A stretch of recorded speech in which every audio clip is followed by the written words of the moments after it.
السلام علیکم ورحمۃ اللہ وبرکاتہ. اعوذ باللہ من الشیطان الرجیم. بسم اللہ الرحمن الرحیم. میرے لیے بہت خوشی کی بات ہے کہ آپ نے مجھے موقع دیا کہ کچھ خدمت کر سکوں. میں بھی اس موقع پر شاید ان الفاظ سے کسی کا کچھ حوصلہ بلند ہو جائے. آپ بات کر رہی تھی کہ احتیاطی تدابیر جو ہیں وہ اختیار کرنا بہت ضروری ہے، اور یہ اپنے لیے بھی، اپنی سیفٹی کے لیے بھی اور دوسروں کے لیے بھی ہم سب پر لازم ہے کہ ہم ان چیزوں کا پاس رکھیں. کچھ چیزیں اس سلسلے میں کہنا چاہوں گی. سب سے پہلی بات تو یہ کہ انسان اس بات پر ایمان رکھے کہ رب کے اذن کے بغیر کچھ نہیں ہوتا. اگر کوئی تکلیف آتی ہے تو اس کے پیچھے بھی، اور اگر کوئی خوشی ملتی ہے تو وہ بھی اللہ سبحانہ تعالیٰ کی طرف سے ہوتی ہے، اور اس میں کوئی حکمت ہوتی ہے، اس کے پیچھے کوئی مقصد کار فرما ہوتا ہے. تو اس لیے مومن جو ہے، جو اللہ پر ایمان رکھتا ہے، وہ اللہ سبحانہ تعالیٰ کی اس حکمت اور اس پر یقین رکھتے ہوئے صبر سے کام لیتا ہے اور ہمیشہ پازیٹیو رہتا ہے. اللہ سبحانہ تعالیٰ نے قرآن مجید میں ہمیں پہلے سے بتا دیا ہے کہ آزمائش ضرور ہوگی. یعنی اس دنیا کو اگر دیکھا جائے تو یہ صرف لذتیں حاصل کرنے یا صرف دنیا میں اپنی کوئی جنت بنانے کے لیے ہم نہیں بھیجے گئے، ہمیں امتحان کے لیے ہی بھیجا گیا ہے. ہماری اصل زندگی جو کبھی نہ ختم ہونے والی ہے اور جو ہمیشہ کی خوشیوں یا پھر تکلیفوں پر مبنی ہے، وہ تو آگے ہی ہے. اللہ سبحانہ وتعالیٰ قرآن مجید میں فرماتے ہیں کل نفس ذائقۃ الموت ونبلوکم بالشر والخیر فتنہ والینا ترجعون، کہ ہر جان موت کو چکھنے والی ہے اور ہم تمہیں برائی اور بھلائی میں مبتلا کرتے ہیں آزمانے کے لیے، اور تم ہماری ہی طرف لوٹائے جاؤ گے. یعنی واپسی تو ہے ہی اور امتحان بھی ہے. تو جتنی زندگی یقینی ہے اتنی ہی یہ دو چیزیں بھی یقینی ہیں، اور ہمیں ان چیزوں کو یعنی ذہن میں رکھنا چاہیے، اور جب کوئی ایسی تکلیف آ جائے تو اس پر صبر کرنا چاہیے. سورۃ البقرہ میں اللہ تعالیٰ فرماتے ہیں وَلَنَبْلُوَنَّكُمْ بِشَيْءٍ مِّنَ الْخَوْفِ وَالْجُوعِ وَنَقْصٍ مِّنَ الْأَمْوَالِ وَالْأَنفُسِ وَالثَّمَرَاتِ وَبَشِّرِ الصَّابِرِينَ، اور یقیناً ہم تمہیں خوف، بھوک، مالوں اور جانوں اور پھلوں کی کمی میں سے کسی نہ کسی چیز کے ساتھ ضرور آزمائیں گے.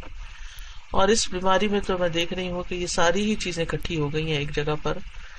تو ایسے میں اے نبی صلی اللہ علیہ وسلم ایسے صبر کرنے والوں کو خوشخبری دے دیجئے کہ جب انہیں کوئی مصیبت آتی ہے تو وہ کہتے ہیں انا للہ و انا الیہ راجعون، کہ ہم بھی اللہ ہی کے لیے ہیں اور اللہ ہی کی طرف لوٹ کے جانے والے ہیں. اور وقت کے ساتھ ساتھ جو دنیا اپنے اختتام کی طرف جا رہی ہے، دنیا میں فتنے اور آزمائشیں زیادہ ہوتے چلے جا رہے ہیں. نبی صلی اللہ علیہ وسلم نے بھی پیشن گوئی کی تھی کہ قیامت کے قریب ہر مسلمان کے گھر میں فتنہ داخل ہو جائے گا جس سے ہر مسلمان جو ہے متاثر ہوگا. تو بہرحال یہ تو چیزیں زندگی میں ساتھ ہی ہیں، لیکن اب سوال یہ پیدا ہوتا ہے کہ ہمیں پھر کرنا کیا چاہیے. کیا صرف بیٹھ کر پریشان ہوتے رہیں، پینک ہوتے رہیں، یا ہم خوف کا شکار رہیں؟ ہم اپنے آپ کو کس طرح پرسکون کر سکتے ہیں؟ تو پہلی بات یہ ہے کہ ہمارا اللہ سبحانہ تعالیٰ سے تعلق مضبوط ہونا چاہیے. ہم جب زندگی کی روا روی میں دوڑ رہے ہوتے ہیں تو ہم بہت سی چیزیں بھول جاتے ہیں اور اس میں اللہ کی یاد بھی بلا بیٹھتے ہیں. تو جب ایسی چیزیں ہمیں بہت ساری سرگرمی سے روک دیتی ہیں تو پھر ہمیں موقع مل جاتا ہے کچھ ان چیزوں پر بھی غور و فکر کرنے کا کہ جن کو ہم بھولے ہوئے ہوتے ہیں، اور ان میں سے خاص طور پر اللہ سبحانہ تعالیٰ سے جو ہمارا تعلق ہے اس کا مضبوط ہونا. ہمیں اس بات کا بھی یقین رکھنا چاہیے کہ اللہ تعالیٰ کے پاس ہر مسئلے کا حل ہے، کیونکہ اللہ تعالیٰ ہر چیز پر قادر ہے. یہ جو آیت ہے واللہ علی کل شیء قدیر، یہ تقریباً ہر سپارے میں قرآن مجید کی آتی ہے کہ اللہ ہر چیز پر قادر ہے. ہر طرح کا نفع نقصان جو ہے وہ اللہ سبحانہ تعالیٰ کے ہاتھ میں ہے. اور قرآن مجید میں آتا ہے کہ اگر اللہ مجھے کوئی تکلیف پہنچانے کا ارادہ کر لے تو کیا وہ اس تکلیف کو دور کر سکتے ہیں؟ یعنی اللہ کے سوا لوگ جن کو پوچھتے ہیں. یا اگر وہ مجھ پر رحمت کرنا چاہے تو یہ اس کی رحمت کو روک سکتے ہیں. کہہ دیجئے مجھے اللہ کافی ہے، اور توکل کرنے والے اسی پر توکل کرتے ہیں. تو حسبی اللہ علیہ یتوکل المتوکلون.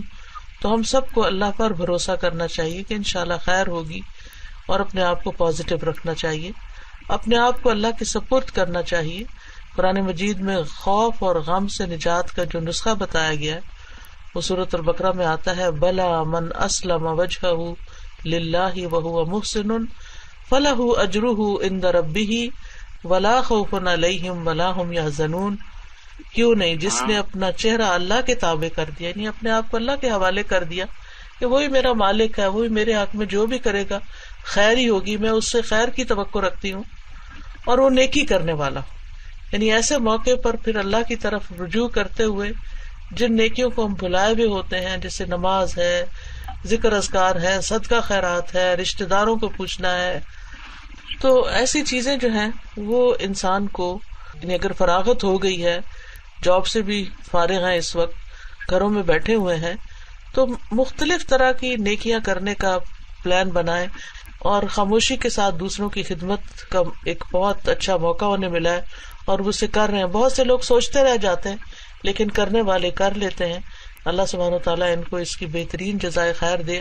آج ہی میں ایک حدیث پڑھا رہی تھی کہ جس میں آپ سے پوچھا گیا کہ سب سے افضل اسلام کیا ہے، تو آپ نے فرمایا کہ تم لوگوں کو کھانا کھلاؤ اور ہر ایک کو سلام کرو، جس کو پہچانتے ہو جس کو نہیں بھی.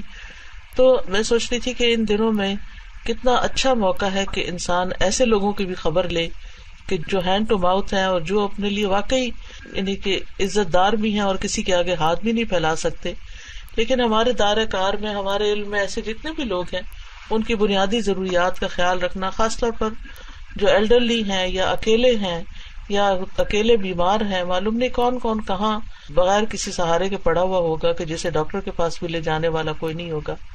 ہر کوئی اگر اپنے آس پاس کے بارے میں سوچے تو بہت سی نیکیوں کا موقع مل سکتا ہے.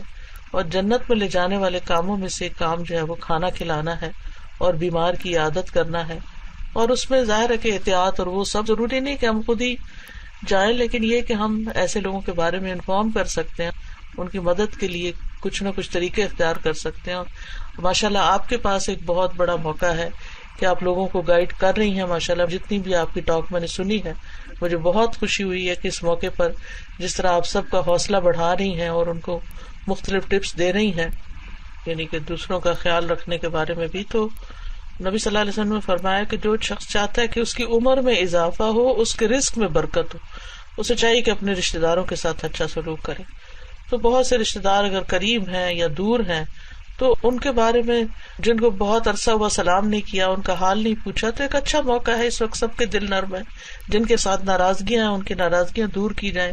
زندگی بہت چھوٹی ہے کہ ہم بہت سارے بغض اور حسد دلوں میں پال کے بیٹھے رہے. ہم بہت کمزور انسان ہیں اور ہمیں ان چیزوں سے بھی باہر نکلنا چاہیے، کیونکہ اپنے دل کا سکون اور اللہ کی رحمت اسی وقت آتی ہے جب ہم دوسروں کو معاف کرنا سیکھتے ہیں. اور جہاں تک دعاؤں کا تعلق ہے تو ہمارا سارا بھروسہ ہی اللہ پر ہونا چاہیے اور اللہ تعالیٰ سے فریادیں کرنی چاہیے. سورۃ الرحمن میں آتا ہے یسألہ من فی السماوات والارض کل یوم ھو فی شان، اسی سے مانگ رہے ہیں جو کوئی آسمانوں میں اور زمین میں، ہر دن وہ ایک نئی شان میں ہے. یعنی ہم سب مل کے دعا کریں تو اللہ سبحانہ تعالیٰ پتہ نہیں کس کی دعا پر سب سے یہ آفت ٹال دے، اور سبھی کائنات اس سے مانگ رہی ہے تو ہمیں بھی اسی سے مانگنا چاہیے اور اللہ کے سامنے اپنے دل کی حالت بھی رکھنی چاہیے. امن یجیب المضطر اذا دعاہ ویکشف السوء، بھلا کون ہے جو لاچار کی فریاد رسی کرتا ہے جب وہ اسے پکارتا ہے اور اس کی تکلیف کو دور کرتا ہے. تو حال یہی ہے کہ ہم اس وقت اللہ تعالیٰ کی طرف ہی رجوع کریں. وہ حدیث میں آتا ہے کہ جب کوئی ایک بالشت میری طرف آئے تو میں ایک گز اس کے نزدیک ہوتا ہوں، اور اگر کوئی چلتا ہوا میری طرف آئے تو میں دوڑتا ہوا اس کی طرف آتا ہوں. تو کس طرح اللہ تعالیٰ نے قوم یونس سے عذاب کو ٹال لیا تھا. اور پھر ہمیں ساتھ ساتھ اللہ سے بھی اچھا گمان رکھنا چاہیے اور اس کے اچھے اچھے ناموں کے ساتھ اس کو پکارنا چاہیے، اور اس بات کی تمنا کرنی چاہیے کہ زندگی تو جو ہے اور موت کا وقت بھی لکھا ہوا ہے کہ ایمان کے ساتھ ہی خاتمہ ہو. اور اس کے لیے ضروری ہے کہ ہم جو وقت اور مہلت ہمیں ملی ہے اس میں اپنی عبادات کی طرف توجہ کریں اور اس کے لیے ضرور وقت نکالیں. خالی پریشان ہونے سے تو مسائل حل نہیں ہو سکتے، اور خصوصاً جو نماز کی حفاظت ہے نا، اس سے اللہ کی حفاظت ملتی ہے. نبی صلی اللہ علیہ وسلم نے فرمایا جس نے صبح کی نماز پڑھی وہ اللہ کے ذمے میں ہے، بس تم اللہ سے اپنی حفاظت کے بارے میں کسی چیز کا مطالبہ نہ کرو. مطلب یہ ہے کہ ہمیں نمازوں کے ذریعے مدد حاصل کرنی ہے اللہ کی. یا ایھا الذین آمنوا استعینوا بالصبر والصلاۃ ان اللہ مع الصابرین. اے لوگو جو ایمان لائے ہو صبر اور نماز سے مدد طلب کرو. آپ کہہ رہے تھے نا کہ جن لوگوں کے دل پریشان ہے وہ کیا کرے, تو وہ یہ کہ نماز سے ایکسٹرا نوافل کے ساتھ اللہ سبحانہ تعالیٰ کی طرف رجوع کرے. اور نماز جو ہے وہ انسان کو مضبوط بنانے کا ایک ذریعہ ہے اور گھبراہٹ دور کرنے کا ذریعہ ہے. قرآن مجید میں آتا ہے ان الانسان خلق ہلوعا اذا مسہ الشر جزوعا واذا مسہ الخیر منوعا الا المصلین الذین هم علی صلاتهم دائمون. بلا شبہ انسان تھوڑ دلا بنایا گیا ہے, جب اسے کوئی تکلیف پہنچتی ہے تو گھبرا اٹھتا ہے, جب مال ملتا ہے تو بخیل بن جاتا ہے, سوائے نماز ادا کرنے والوں کے جو اپنی نماز پر ہمیشگی کرنے والے ہیں, یعنی وہ گھبراہٹ سے محفوظ رہیں گے. اور اس میں فرائض کے ساتھ ساتھ نوافل کا بھی اہتمام کرنا چاہیے, کیونکہ بندہ اللہ تعالیٰ سے بہت قریب ہو جاتا ہے نوافل کے ذریعے. اور ہو سکے تو رات کا قیام جو ہے, تہجد کی بھی توفیق اللہ دے تو اس کا بھی اہتمام کرنا چاہیے. اور اس کے لیے اگر آدھا گھنٹہ بھی یا 1 گھنٹہ بھی پہلے اٹھ جاتے ہیں تو کچھ بھی نوافل پڑھ کے اللہ تعالیٰ سے استغفار کیا جائے, کیونکہ جو رات کی نماز ہے یہ برائیوں کا کفارہ ہے اور لا علاج مرض سے شفا بھی ہے. امام ابن القیم کہتے ہیں کہ قیام اللیل حفظان صحت کے اسباب میں سے سب سے زیادہ نفع مند سبب ہے, اور بہت سے لا علاج امراض کو روکنے والے امور میں سے سب سے زیادہ روکنے والا ہے, اور جسم اور روح اور دل کو چاق و چوبند رکھنے والا ہے. تو اگر ہم تھوڑی سی نیند قربان کر لیں تو اس کے جو بینیفٹس ملنے والے ہیں وہ کتنے زیادہ ہیں. رات کو کوشش کرے کہ جلدی انسان سو جائے اور پھر صبح اٹھ کر اپنے رب کو پکارے, آہوزاریاں کرے, تو رب ضرور دعائیں سننے والا ہے. اس کے ساتھ ساتھ قرآن مجید جو ہے وہ شفا ہے, اور قرآن سے تعلق میں اضافہ کرنے کی ضرورت ہے. وَنُنَزِّلُ مِنَ الْقُرْآنِ مَا هُوَ شِفَاءٌ وَرَحْمَةٌ لِّلْمُؤْمِنِينَ. ہم قرآن کے ذریعے سے وہ چیز نازل کرتے ہیں جو مومنوں کے لیے شفا اور رحمت ہے. ایک خاتون جو حضرت عائشہ کو دم کر رہی تھی تو آپ صلی اللہ علیہ وسلم نے فرمایا کہ قرآن مجید کے ساتھ اس کا علاج کرو. تو اگر ہم قرآن کی تلاوت کریں یا اس کو سمجھ کر ان دنوں میں پڑھیں, یا بہت کچھ آڈیو میں بھی ہے, یوٹیوب پر ہے, قرآن کی تفسیر سنیں, اور کوشش کریں کہ جتنا دن یہ لاک ڈاؤن ہے اس میں ہم ایک دفعہ پورے قرآن سے گزر جائیں, تو آپ دیکھیں گے کہ لازمی طور پر آپ کی اپنی پرسنل لائف میں بھی ایک بہتری آئے گی, اور دل کی حالت تو یقیناً بدلے گی, کیونکہ قرآن جو ہے وہ نبی صلی اللہ علیہ وسلم کے دل پر نازل ہوا تھا, اور دلوں کی غذا اسی میں ہے, اور دنیا اور آخرت میں نجات کا ذریعہ بھی قرآن ہے, ہم اور غم دور کرنے کا ذریعہ بھی یہی ہے. اس کے علاوہ یہ کہ اٹھتے بیٹھتے تسبیحات کریں, اور تسبیحات جو ہیں وہ غم سے نجات کا ذریعہ, خصوصاً آیت کریمہ کا پڑھنا, لا الہ الا انت سبحانک انی کنت من الظالمین, تو یہ بچاؤ کا ذریعہ بھی ہیں اور غم دور کرنے کا بھی. اور اس کے علاوہ استغفار کی کثرت ہونی چاہیے. استغفار سے اللہ تعالیٰ کا عذاب نہیں آتا, کیونکہ جب تک بندہ استغفار کرتا ہے اللہ تعالیٰ کی ناراضگی سے محفوظ رہتا ہے. اور پھر یہ ہے کہ بیماری کا علاج جو ہے وہ دوائیاں بھی ہیں اور اس کے ساتھ ساتھ استغفار بھی ہے. اور اسی طرح یہ ہے کہ بیماری کا مذاق اڑانے یا پھر طرح طرح کے لطیفے بنانے سے بہتر ہے کہ انسان سنجیدگی سے صرف اپنے لیے نہیں بلکہ سب کے لیے خیرخواہی کرے اور سب کے لیے دعا کرے, یعنی اپنی توبہ کی تجدید کرتے ہوئے اور اخلاص کے ساتھ اور پوری توجہ کے ساتھ اور گریہ وزاری کے ساتھ. اور پھر یہ کہ حفاظت کی دعائیں جو ہیں, ہماری ایک ایپ ہے ایاک نستعین, اس میں حفاظت کی دعائیں ہیں, صبح شام کی دعائیں ہیں. اور ابن القیم کہتے ہیں کہ صبح شام کے جو اذکار ہیں یہ زرہ کی طرح ہے.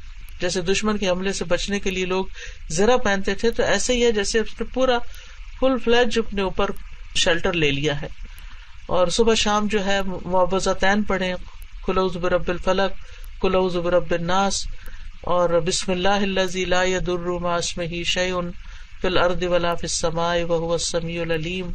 پھر عافیت کی دعا مانگتے رہیں اللہ تعالیٰ سے, اور ناگہانی آفتوں سے حفاظت کی دعائیں, یعنی بے شمار دعائیں ہیں جو بہت اوتھینٹک ہیں اور خود نبی صلی اللہ علیہ وسلم نے سکھائی ہیں. اور ظاہر آپ جو سکھاتے تھے وہ وحی الہی کی روشنی میں ہی ہوتا تھا. اور یا حی یا قیوم برحمتک استغیث, یعنی جب دل گھبرائے پھر رات کو سوتے وقت دعا پڑھ کے سوئیں. اور خوف سے بچنے کا طریقہ تو یہی ہے کہ انسان اپنے فرائض ادا کرے, ذکر اذکار کرے, اور پھر اس کے ساتھ ساتھ صدقہ خیرات کا بھی بہت اہتمام کرے, کیونکہ صدقہ جو ہے یہ بلاؤں کو ٹالتا ہے. صرف ہم اپنے بارے میں نہ سوچیں بلکہ اوروں کے لیے بھی سوچیں, اور خصوصاً جو ضرورت مند اور محتاج لوگ ہیں، اور نیک اعمال پر مداومت اختیار کرے. پھر یہ جو آپ نے کہا نا کہ احتیاطی تدابیر، تو اس میں یہ ہے کہ گھر کو لازم پکڑے. اور پھر ہمارا دین تو ہمیں یہ سکھاتا ہے کہ اولو الامر جو ہیں یا جو لیڈرز ہیں، جو صحیح بات ہے ان کی وہ ماننا ہمارے اوپر لازم ہے. قرآن مجید میں آتا ہے اطیعوا اللہ و اطیعوا الرسول و اولو الامر منکم، کہ اللہ کی اطاعت کرو، رسول کی اطاعت کرو، اور جو تمہارے ذمہ دار ہیں ان کی اطاعت کرو. تو جتنی کم موومنٹ ہوگی اتنا ہی بہتر ہوگا، سوائے شدید ضرورت کے گھر سے نہ نکلیں. اس کے بارے میں ایک نبی صلی اللہ علیہ وسلم کی تعلیم بھی ملتی ہے کہ جب فتنوں کا زمانہ ہو تو آپ نے فرمایا کہ اپنے آپ کو اور اپنے ہاتھ کو قابو میں رکھنا اور اپنے گھر کے اندر رہنا، اور یہ نجات کا راستہ ہے. عقبہ بن عامر کہتے ہیں کہ اللہ کے رسول نجات کس میں ہے؟ آپ نے فرمایا اپنی زبان کو اپنے قابو میں رکھو، تمہارا گھر تمہیں کافی ہو، اور اپنے گناہوں پہ رو. تو یہ 3 کام جو ہے وہ ہمیں کرنے کی ضرورت ہے. اور اس کے علاوہ یہ کہ اپنی طہارت کا خیال، وضو کا، ہاتھ دھونے کی تو بات بار بار ہوتی ہے، سینیٹائزر بھی استعمال ہوتے ہیں، لیکن جو بندہ 5 وقت وضو کرتا ہے، اچھی طرح ناک صاف کرتا ہے اور ہاتھ پاؤں سارا کچھ دھوتا ہے، منہ وغیرہ، تو بہت ساری مصیبتوں اور شر سے ویسے ہی بچ جاتا ہے. ہر نماز کے لیے تازہ وضو کریں، رات کو سونے سے پہلے ہو سکے تو وضو کر کے سوئیں. پھر اسی طرح یہ ہے کہ وضو جو ہے یہ نفسیاتی علاج بھی ہے، یعنی صرف یہ ظاہری صفائی کا ذریعہ نہیں ہے بلکہ ہمارے جو اندر کی گھبراہٹ اور بے چینی ہے اس کو بھی یہ دور کرتا ہے. پھر اسی طرح یہ ہے کہ ہاتھوں کی صفائی کا خاص طور پر خیال رکھیں، اور برتنوں کی صفائی. نبی صلی اللہ علیہ وسلم نے برتن میں سانس لینے سے منع کیا ہے، اس میں پھونک مارنے سے منع کیا ہے. اگر ہم ان چھوٹی چھوٹی سنتوں پر ہی عمل کریں تو بہت سی بیماریوں خرابیوں سے ویسے ہی بچ جائیں. ایک اور بڑی اہم بات بتانا چاہوں گی کہ آپ صلی اللہ علیہ وسلم نے رات کو برتن ڈھانپ کے رکھنے کا حکم دیا ہے. آپ نے فرمایا برتن ڈھانپ دیا کرو، مشکیزوں کے منہ باندھ دیا کرو، کیونکہ سال میں ایک رات ایسی بھی آتی ہے جس میں وبائیں اترتی ہیں. وہ ایسے برتن پر جسے ڈھانپا نہ گیا ہو یا مشکیزہ جس کا منہ نہ باندھا گیا ہو گزرتی ہیں اور اس میں داخل ہو جاتی ہیں. شر تو ہے نا، تو پروٹیکشن تو ہمیں اختیار کرنی ہے.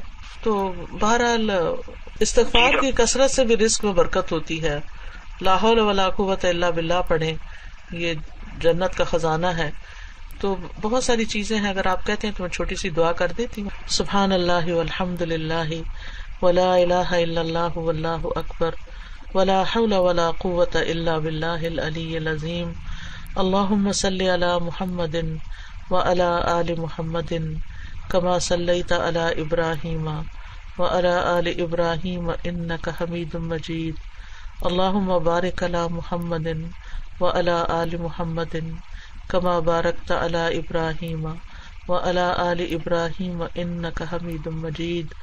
ربنا آتنا فی الدنیا حسنۃ وفی الآخرۃ حسنۃ وقنا عذاب النار. یا رب العالمین ہمیں دنیا میں بھی بھلائی عطا فرما اور آخرت میں بھی بھلائی عطا فرما، اور ہمیں آگ کے عذاب سے بچانا. ربنا هب لنا من ازواجنا وذرياتنا قرة اعین واجعلنا للمتقین اماما.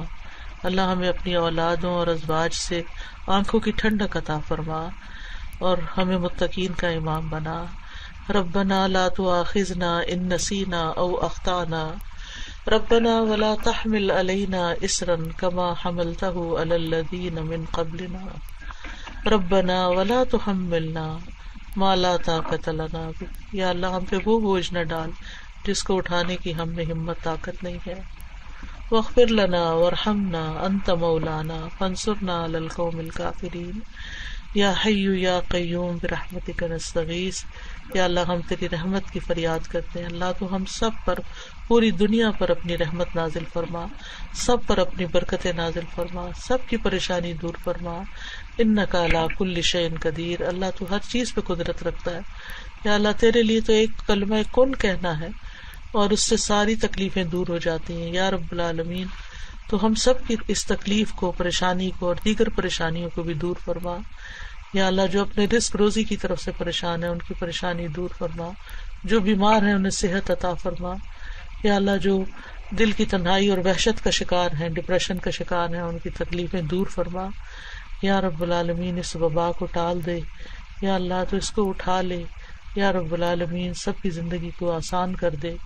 یا اللہ تو آسانیاں دیتا ہے. یا اللہ تو ہم سب کو معاف کر دے. یا اللہ تو اگر ہم سے ناراض ہے تو ہم سے راضی ہو جا. اللہم انک عفو تحب العفو فاعف عنا. اللہ تعالیٰ تو عفو ہے، معاف کرنے والا ہے، معاف کرنا تجھے پسند ہے. یا اللہ تو ہم سب کو معاف کر دے. یا رب العالمین تو ہمارے اولادوں کو، ہمارے رشتہ داروں کو، دوستوں کو، احباب کو، سب کو اس مصیبت سے نجات عطا فرما. ربنا تقبل منا انک انت السمیع العلیم وتب علینا انک انت التواب الرحیم. وصلی اللہ تعالی علی خیر خلقہ محمد وعلی آلہ واصحابہ واہل بیتہ اجمعین برحمتک یا ارحم الراحمین.